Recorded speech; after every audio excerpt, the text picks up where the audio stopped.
my god, I have no idea how to start this. Welcome to the Warwick. Oh gosh. Hi everyone, and welcome to the Warwick Diaries. My name is Sukhjit and I'm starting an undergraduate course for philosophy, politics and economics at the University of Warwick this year in 2025. And this is something that I haven't really done before, and I'm not quite used to looking into a camera and not quite at my face. But this is something I've wanted to start for quite a while now because, I don't know, it just feels like there's a lot of things and a lot of advice that I haven't been able to convert meaningfully on a TikTok platform, but I feel like it might convey better on YouTube. But this is kind of something a bit different because I do want to get more into video editing and actually developing good practices in front of the camera, being able to speak a bit more confidently and trying not to panic. And the thing is, ever since I was young, public speaking was something I shied away from entirely. I did not feel like I would ever speak in front of the camera. I did not think I could go like 30 seconds without stuttering, without looking away, without making a mess out of myself. So I think this is kind of a thing where I just want to develop my own goals personally and share some advice that I wish I knew along the way. From sixth form to UCAS applications in year 13, personal statements, work experience, just stuff that I did to get into uni and stuff, and a little bit about my journey and where I went. I don't want to say where I went wrong, but where things happened that I didn't anticipate. So stuff like getting rejected from Oxford, stuff like not getting into a London uni, which I had tried to get into from day one. That was always my plan, to go to a London uni. But hey, life ends up different. I'm going to Warwick, I'm going to Midlands, I'm going to move out literally tomorrow. And it's just a completely different world that I did not even think about. So it's worthwhile just coming along with me for what I have to say in my journey. And I also think it's worthwhile listening to someone's perspective on someone who has juggled jobs, juggled internships, interviews, mentoring programs, 4 A-levels, extracurriculars, all that type of stuff in one go. And the key thing is, I do hope that coming across my page, people understand that academics is not everything. It's quite important. It feels like it's the most important thing in sixth form, but it's not entirely everything. But the more important thing is how well you learn how to use your time in sixth form. And that's something that hopefully I can help you guys out in. So I think I might start this video off about stuff about me and stuff that I did in sixth form, just so that someone who hasn't come across my page before or like some of my content just gets familiar with what type of work I do and stuff. Well, I say work. I'm going to essentially say why I chose Warwick and not some other university, not a gap year, not a degree apprenticeship, all that type of stuff. And to put it simply, out of the application that I sent in UCAS, I received 2 offers. And my 2 offers were from Durham and the University of Warwick. And originally I had applied to 5 universities. I had applied an early applicant to Oxford for PPE, to LSE for politics and economics, to UCL for PPE, to Durham for politics and economics, and to Warwick for PPE. And out of these 5, I had to do the TSA for Oxford, and a lot of my time was preoccupied for that. And when I started going to sixth form, it wasn't a thing where I had always dreamed of going to Oxford, all that type of stuff. People around me and I myself obviously had recognised that I'd achieved really good GCSEs, and that would provide me in a good position to actually be an Oxbridge applicant. I remember in year 11 when I received my predicted grades and I had a little meeting with one of the admissions officers at my old school. She mentioned that I would be a really good Oxbridge applicant, a really strong Oxbridge applicant, purely because of the foundations of my GCSEs. And that's basically a thing because Oxford tends to look at GCSEs more in part of the application process, in selecting its candidates for interviews, all that type of stuff. It just comes under one of the selection criteria.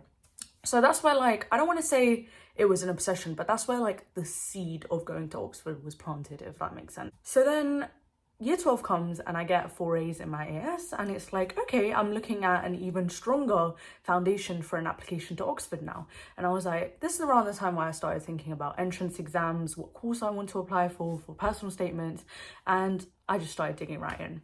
And to be honest, the personal statement that I created was something that I genuinely loved. It was one of my best works, and I remember it was one of my best works because the person I had worked with in the admissions team, I don't know if I'm allowed to say his name, but he also did PPE, the course that I applied for. And obviously it's something that that's his subject. It's a subject that I want to do. When I brought him the personal statement, there was this one paragraph that we went back and forth on for weeks and weeks and weeks. And it was on like my philosophy side. It was an argument about social mobility. And my personal statement, it's on TikTok. It's available if anyone wants to see it, if anyone doing PPE wants to look at it, because it got me an interview to Oxford. And what college was it? It wasn't New College. Okay, I even forgot the college, but it got me an Oxford interview. I just think it was one of my best works because I started with something, it ended up completely different. But the process of just debating with the person I was working with, like what I'm trying to say, what is actually written on my paper, what isn't aligning, where's the link, what's missing, it just helped me become more critical as a person. And it's truly an invaluable experience. It basically showed me that writing my personal statement is something that I loved. And it was one of the reasons why I didn't choose to reapply or take a gap year to Oxbridge, because they changed the personal statement system this year. Even if they didn't change it, I would have to write a new personal statement. And that's not something that really sat right with me because I loved the personal statement I wrote. I loved the application I put in. I meant every word of what I put in my personal statement, and I am not willing to change it because that is the UCAS application I sent. That is the genuine, authentic application. That is the mindset I had when I applied to these universities. So why should I have to redo this process? And it's not a thing where I think I'm arrogant, I think I'm too good for these universities. No, I just think the application that I put in was the application that I wanted them to see. So I do the TSA, entrance exam comes, and entrance exam went all right. I got the interview, but after I got the feedback back after my rejection, I realized that my TSA score was slightly below average. Not crazy below, but slightly below average. So the fact that they gave me an interview was, they were just testing waters, they were seeing. And to be honest, I'm still proud of myself for getting that interview. Something that you really have to realize is once you get that email, whether it's a success, whether it's a failure, I don't want to say failure, but not acceptance at that time, the world keeps on spinning. Life does not change. I remember getting the email in period 2 and teachers carried on teaching. You know, break went on as normal, lunch went on as normal, conversations went on as normal. You know, like lessons didn't change. No one asked you about anything. It's just part of life, isn't it? Like, and I have a friend who always says it is what it is. So I guess it is what it is.